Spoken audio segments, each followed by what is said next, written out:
Hey everybody, this is Aaron from theageofz.com, and I'm making this video because something's really starting to bother me, and that is people's persistent need to have a PS5 or an Xbox Series X.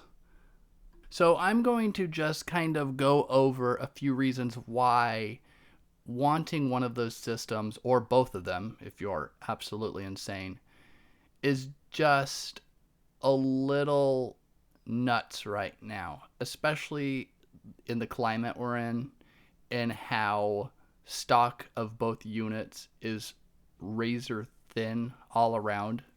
But this is just my opinion. It's nothing that you should probably dwell over or take too seriously. I mean, these are serious opinions, but it's always going to be up to you, and it's always going to be what you think is best. Now, what's crazy about the PS5, Xbox Series X generation is how forgiving it is so far. This, I would argue, is the most forgiving generation in gaming of all time.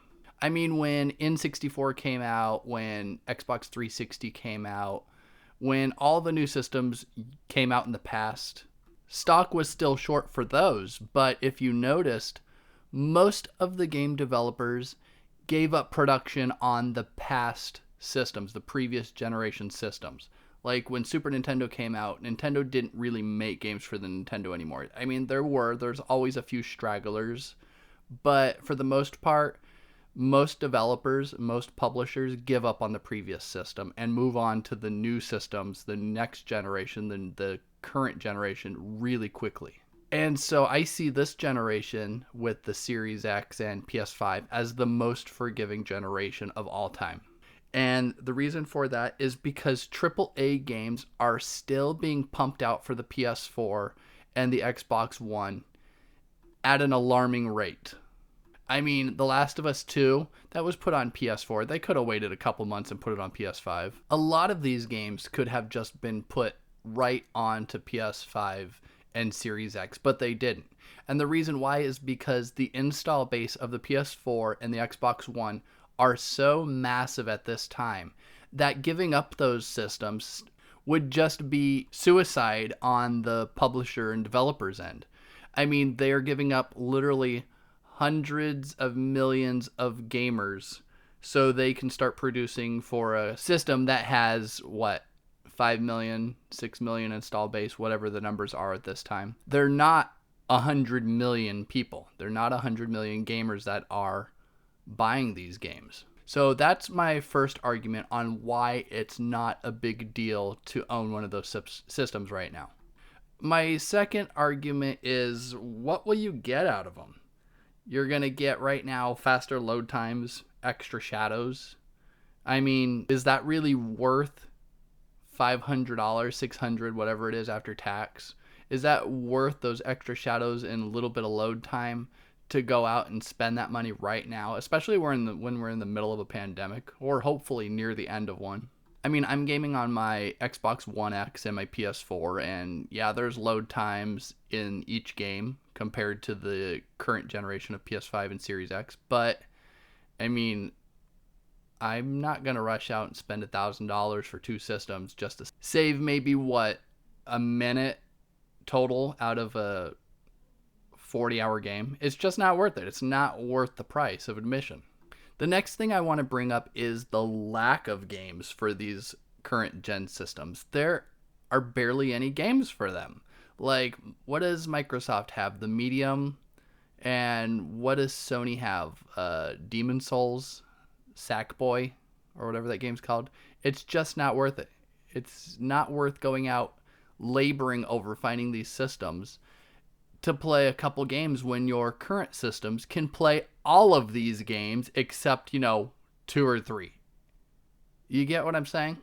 And that brings me to my final point, and that is the overwhelming stress a lot of you gamers out there are going through hunting one of these systems down. Like waiting in a queue for an hour just to have a chance to get a PS5.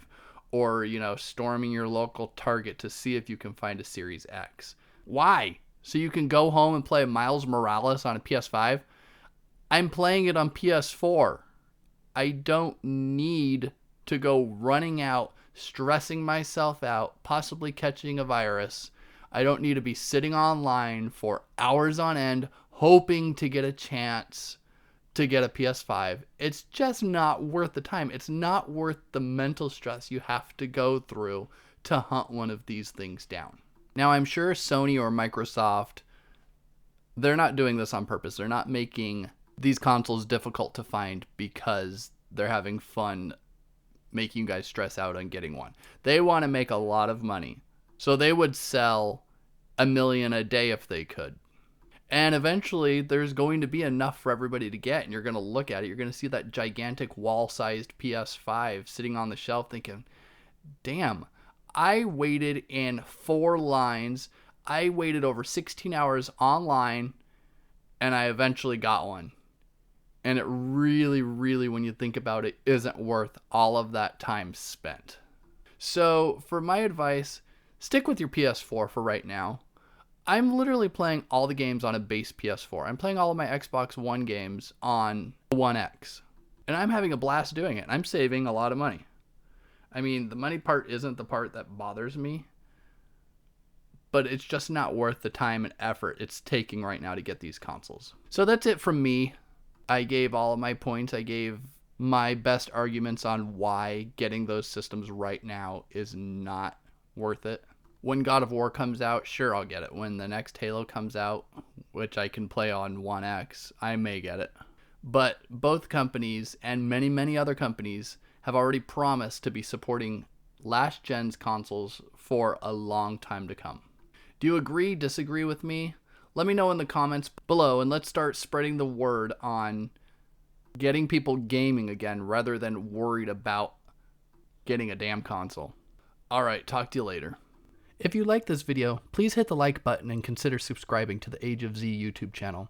And stay tuned for more interesting and fun stories on theageofz.com.